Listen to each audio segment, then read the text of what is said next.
बंधुओं जय श्री राधे। मैं एक बार फिर से आपके सामने गोविंद दास उपलब्ध। और आज का विषय बंधुओं मेरा ये है, क्योंकि पितृपक्ष चल रहा है, तो गया जी में क्या पिंड दान करने के बाद भी मुक्ति नहीं मिल सकती। पहला विषय ये है आज का मेरा। और यदि फिर भी हम चाहें कि उसकी मुक्ति हो जाए तो उसके लिए हमें क्या करना चाहिए जिससे उसकी मुक्ति हो जाए, और गया जी का महत्व क्या है। आज 3 विषय एक साथ मैं इसलिए अपलोड करूँगा क्योंकि अगर अलग अलग वीडियो बनाऊँगा तो आप पूरी तरह से उस चीज़ को समझ नहीं पाएंगे। तो बंधुओं पहला विषय जो मैं शुरू करूँ उससे पहले मैं श्याम सुंदर श्री राधे रानी से प्रार्थना कि आप पर, आपके परिवार पर सदा सदा कृपा दृष्टि बरसती रहे। बंधुओं आप की कृपा दया मुझ पर बनी रहे और आप मेरा चैनल को सब्सक्राइब करें, लाइक करें, शेयर करें। इसके लिए मैं आपसे निवेदन कर रहा हूं और आपका बहुत बहुत धन्यवाद कि आप मेरा सहयोग कर रहे हैं। तो बंधुओं गया जी का महत्व क्या है पहले ये समझ लीजिए।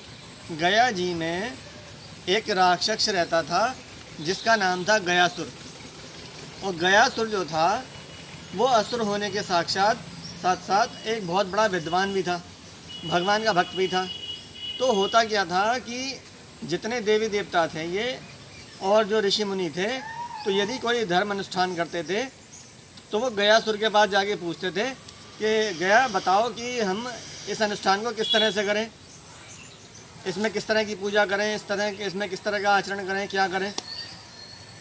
तो ब्रह्मा जी सोचते थे कि सृष्टि का रचयिता मैं हूँ और जाके पूछते हैं गया से कि बताओ भाई क्या करना है, पूजा कैसे करें, पाठ कैसे करें, बजाय मेरे पास आने के। तो गयासुर जो थे, तो ब्रह्मा जी ने एक बार सोचा कि मैं पृथ्वी पर एक ऐसा अनुष्ठान करूं जिसमें अनुष्ठान करने पे मनुष्य की मुक्ति हो जाए। तो भगवान विष्णु से ब्रह्मा जी ने कहा कि हे पितामह, हे प्रभु, मैं पृथ्वी पर एक ऐसा अनुष्ठान करना चाहता हूँ जिससे मनुष्य की मुक्ति हो जाए। तो भगवान विष्णु ने कहा कोई बात नहीं, कहीं भी कर लो, अपने पुष्कर में कर लो। बोले नहीं, पुष्कर में नहीं करना, कहीं और करना है। तो बोले कहाँ करना है? बोले जहाँ पे आज तक कोई धर्म ना हुआ हो उस भूमि पे मुझे करना है। वो जिस भूमि पे, उस भूमि पे मैं करना चाहता हूँ जहाँ पे आसानी से सबका कल्याण हो सके। तो कोई और भूमि बताओ। तो गया जी में की भूमि को उसको चुना गया वहाँ पे गया जी की, और ये कहा गया कि मैं उस जगह पे रख के उस हवन कुंड को करना चाहता हूँ जिसमें सब तरह से कल्याण हो और वो पृथ्वी से टच ना हो उसका।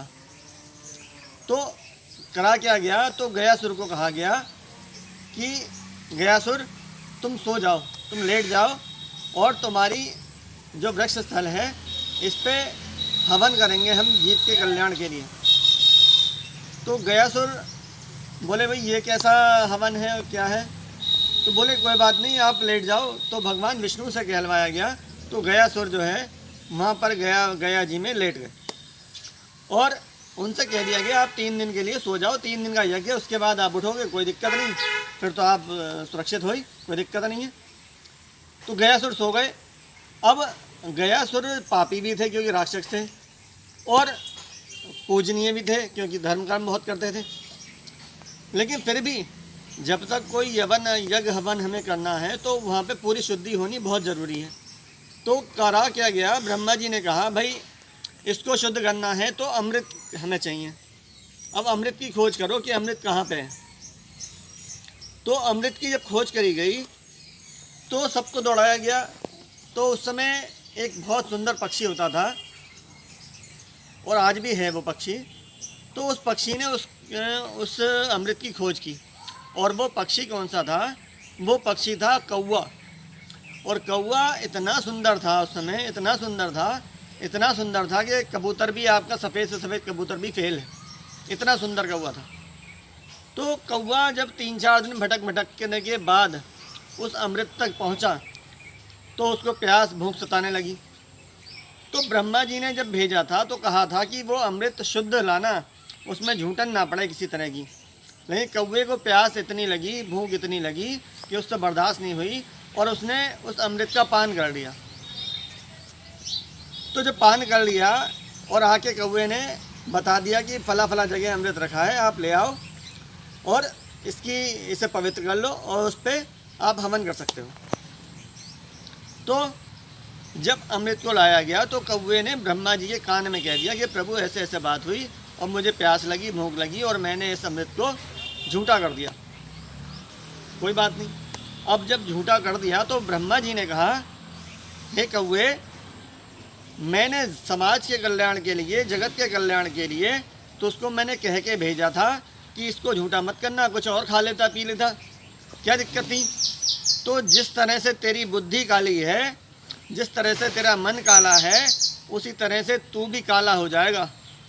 तो उस दिन से ये कौवा काला हुआ और इसीलिए कौवा कभी भी अपनी मौत नहीं मरता है, हमेशा किसी महामारी में मरेगा, कोई एक्सीडेंटल मरेगा, करंट से मरेगा, अन्यथा कौवे की उम्र बहुत है, दीर्घायु है। तो खैर फिर क्या हुआ कि उस जो अमृत था तो 3 दिन पहले अलग हवन किया गया, यज्ञ किया गया और उस अमृत को शुद्ध किया गया। उस अमृत को शुद्ध करने के बाद गयासुर के ऊपर उसको लेपा गया। जब लेपा गया उसके बाद हवन हुआ और 3 दिन हवन होने के बाद जब गयासुर उठने लगा तो ब्रह्मा जी ने भगवान विष्णु से कहा कि प्रभु ये उठेगा तो फिर उत्पात मचाएगा, फिर आतंक फैलाएगा, तो कुछ ऐसा करो कि ये हमेशा यहीं लेटा रहे। तो भगवान विष्णु ने गयासुर के ऊपर अपना पैर रख दिया एक और गयासुर को उठने नहीं दिया। तो गयासुर ने ये वरदान मांगा भगवान विष्णु से कि प्रभु आप भले से मुझे ना उठने दो यहाँ से, लेकिन मुझे आपको एक वरदान देना होगा। वरदान क्या? उसने वरदान मांगा कि गयासुर की धरती पर जिस व्यक्ति का भी पिंडदान होगा उसको आपको मुक्त करना पड़ेगा, फिर उसका इस दुनिया से कोई संबंध नहीं रहेगा, कोई नाता नहीं रहेगा और वह विशुद्ध हो जाएगा, विमुक्त हो जाएगा। और मैं आपको बताऊं, जिसका गया जी में पिंडदान कर देते हैं जिन व्यक्तियों का, उनका फिर श्राद्ध नहीं करना पड़ता। जो श्राद्ध पक्ष चल रहा है फिर उसमें उसका श्राद्ध नहीं होता, क्योंकि वो विमुक्त हो चुका होता है संसार से, विशुद्ध हो चुका है। हमारा उससे संबंध जो पितरों का था वो समाप्त हो चुका होता है, वो पितृ योनि से तर चुके होते हैं और वो मुक्त हो जाते हैं, भगवान की शरण में चले जाते हैं, इसलिए फिर उनका श्राद्ध नहीं होता। अब मैं आपको बताऊं, ये तो थी बात ये कि गया जी में पिंडदान करने से व्यक्ति मुक्त हो जाता है। अब दूसरी बात ये है कि क्या गया जी में श्राद्ध पिंडदान करने के बाद भी मुक्ति नहीं होती?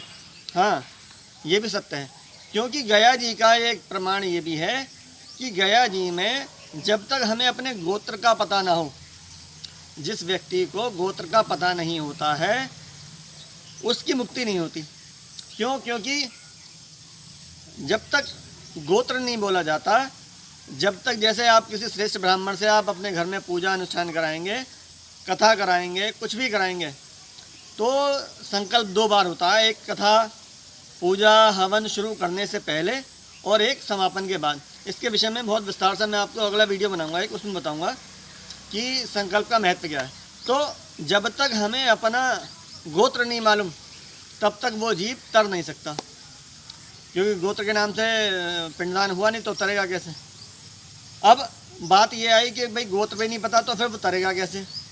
तो आप जानते हैं श्रीमद् भागवत जी को कहते हैं प्रेत पीड़ा विनाशिनी, जिसकी मुक्ति गया जी में पिंडदान करने से भी ना हो रही हो, सारे क्रियाक्रम करने से, कार्यक्रम करने से, सारी पूजा पाठ करने से भी जिस व्यक्ति की मुक्ति नहीं हो रही हो, उसकी मुक्ति श्रीमद् भागवत के श्रवण करके उसके पुण्यों को दान कर देने से हो जाती है, क्योंकि उसमें गोत्र की बाउंडेशन नहीं है, उसमें गोत्र का महत्व नहीं है कि किसने किस गोत्र वाले ने सुनी, किसने नहीं सुनी।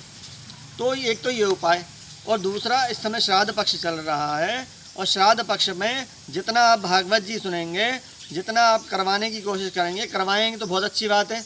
आप 7 दिवसीय भागवत कथा नहीं करा सकते, 1 दिवसीय कराइए। बहुत कम लोग हैं, वैसे मैं भी 1 दिवसीय भागवत करता हूँ, आप चाहें मुझसे भी संपर्क कर सकते हैं, लेकिन वो अलग बात है।